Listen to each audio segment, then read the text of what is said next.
আসসালামু আলাইকুম। Pabna cooking B চ্যানেলে আপনাদেরকে স্বাগতম। আজকে আপনাদের জন্য নিয়ে এসেছি সিঙ্গারার রেসিপি। প্রথমে 250 গ্রাম ময়দা নিয়েছি, স্বাদ মতো লবণ,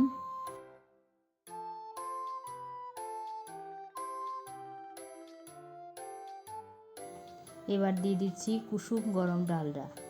কোনো অবস্থাতেই সয়াবিন তেল অথবা সরিষার তেল দেওয়া যাবে না, অবশ্যই আপনারা ডালডাটা ব্যবহার করবেন, যাতে করে সিঙ্গারাটা অনেক সুন্দর এবং মচমচে হবে। একটু সময় নিয়ে আস্তে আস্তে ডালডাটা ভালো করে মিশিয়ে নিতে হবে। হাতে নিলেই আটাটা যেন এমন হয়। এর মাঝে আমি কুসুম গরম পানি নিয়ে আটাটা মাখিয়ে নিয়েছি।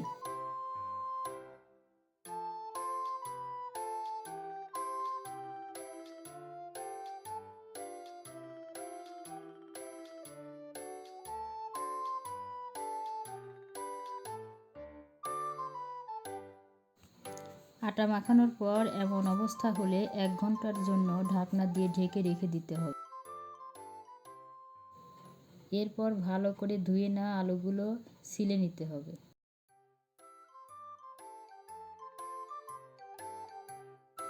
এবার ছোট ছোট করে 4 কোনা করে কেটে নেব।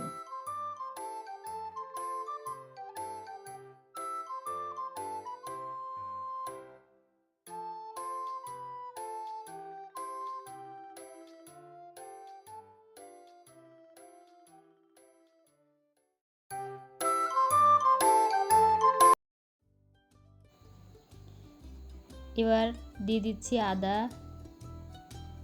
রসুন, কাঁচামরিচ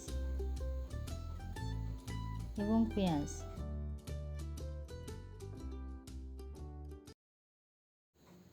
এবার চুলার উপর একটি প্যান বসিয়ে নিয়েছি। এবার দিয়ে দিচ্ছি সয়াবিন তেল।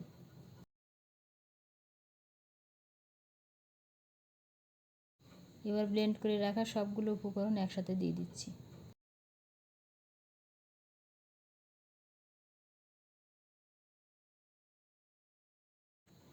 এবার দিয়ে দিচ্ছি জিরার গুঁড়া। এবার দিচ্ছি লবণ। ভালোভাবে মিশিয়ে নিতে হবে। এবার দিয়ে দিচ্ছি ধনিয়ার গুঁড়া, হলুদের গুঁড়া, শুকনো মরিচের গুঁড়া।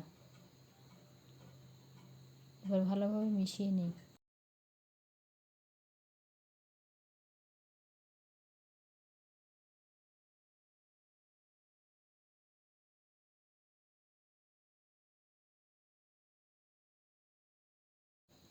মশলায় তেলটা উঠে এলে দিয়ে দেবো আলু। ভালোভাবে মিশিয়ে নিতে হবে।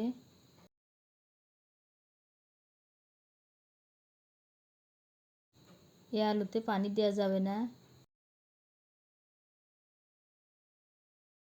অল্প আঁচে ঢেকে রেখে রান্না করতে হবে। এবার দিয়ে দিচ্ছি ভাজা মশলার গুঁড়া।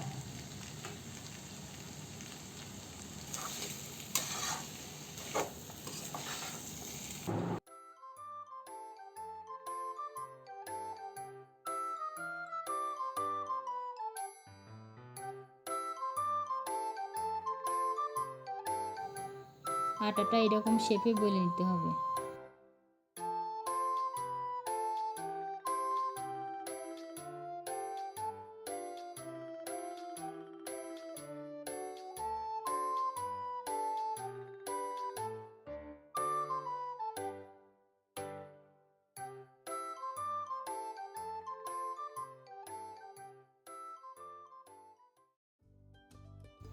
এবার সিঙ্গারাগুলো ভাজার জন্য রেডি হয়ে গেছে। সিঙ্গারাগুলো দেখতে অনেক সুন্দর হয়েছে। অল্প গরম তেলে সিঙ্গারাগুলো দিয়ে দিচ্ছি। একটু সময় নিয়ে আস্তে আস্তে ভাজতে হবে, তাড়াহুড়া করা যাবে না।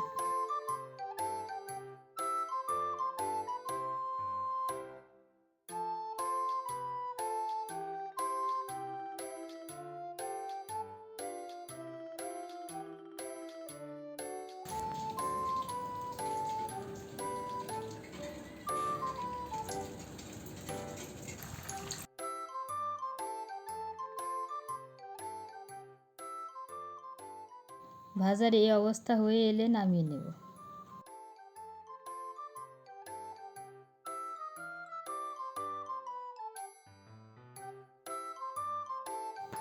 এভাবে খুব সহজেই বাসায় বানিয়ে নিতে পারবেন সিঙ্গারা। আপনারা যদি আমার চ্যানেলে নতুন হয়ে থাকেন তাহলে সাবস্ক্রাইব করে পাশে থাকবেন।